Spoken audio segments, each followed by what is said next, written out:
Cinema పరిశ్రమ అనేది చాలా పెద్దది అండ్ చాలా సున్నితమైంది. దయచేసి పూర్తిగా వినండి. అసలు విషయం ఏంటంటే, అతి త్వరలో విశ్వక్సేన్ హీరోగా రాబోతున్నటువంటి లైలా చిత్రం మనందరి ముందుకు రాబోతుందన్న సంగతి మనందరికీ తెలుసు. అయితే దీనికి సంబంధించి మెగాస్టార్ చిరంజీవి గారు ప్రీ రిలీజ్ ఈవెంట్కి రావటం జరిగింది. అతి ఘనంగా ఆ ప్రీ రిలీజ్ ఈవెంట్ సక్సెస్ అవ్వడం కూడా జరిగింది. అయితే ఆ ప్రీ రిలీజ్ ఈవెంట్లో జరిగినటువంటి ఒక చిన్న సంఘటన ఇప్పుడు చిత్రాన్ని బైకాట్ చేసే పరిస్థితికి వచ్చింది.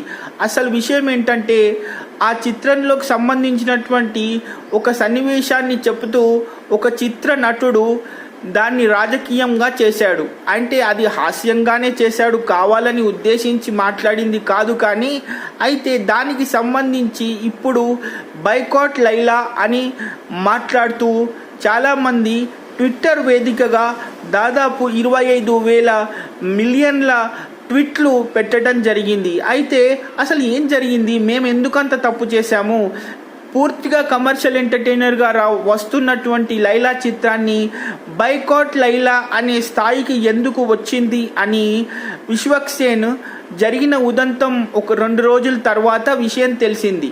ఆ విషయం ఏంటంటే, ఆ ప్రీ రిలీజ్ ఈవెంట్లో జరుగుతున్నటువంటి సందర్భంలో ఒక సినీ నటుడు దాన్ని హాస్యాస్పదంగా ఒక చిన్న మాట మాట్లాడడం, సో దాన్ని రాజకీయం చేయటంతో అది రాజకీయ రంగస్థలాన్ని గట్టిగా తగలడంతో ఇలాంటి చిత్రాలు రాకూడదు అని దాదాపు 25,000 మిలియన్ల ట్వీట్లు రావటం, దానికి సపోర్టింగ్గా కామెంట్స్ రావటం అనేది పూర్తిగా కమర్షియల్ ఎంటర్టైనర్గా ఉన్నటువంటి నా చిత్రాన్ని ఎందుకు ఇలా రాజకీయం చేస్తున్నారు, ఏదో ఒక సందర్భంలో ఒక్క మాట మాట్లాడినందుకు దాదాపు 3 సంవత్సరాల కష్టాన్ని మీరు ఇలా బాధ పెట్టి మా పరిశ్రమను ఎందుకు ఇబ్బంది పెడుతున్నారు, ఏదో ఒక సందర్భంలో అలా చేశాను తప్ప ఇది కావాలని ఎవరిని ఉద్దేశించింది కాదు అని బహిరంగంగానే ఒక ప్రెస్ మీట్ పెట్టి తన బాధని వెళ్ళగక్కుతున్నాడు పాపం విశ్వక్సేన్.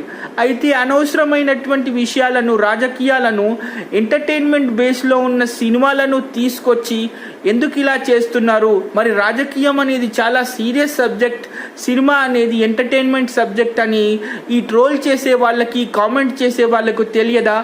మీరు కూడా ఒకసారి ఆలోచించండి. బాయ్.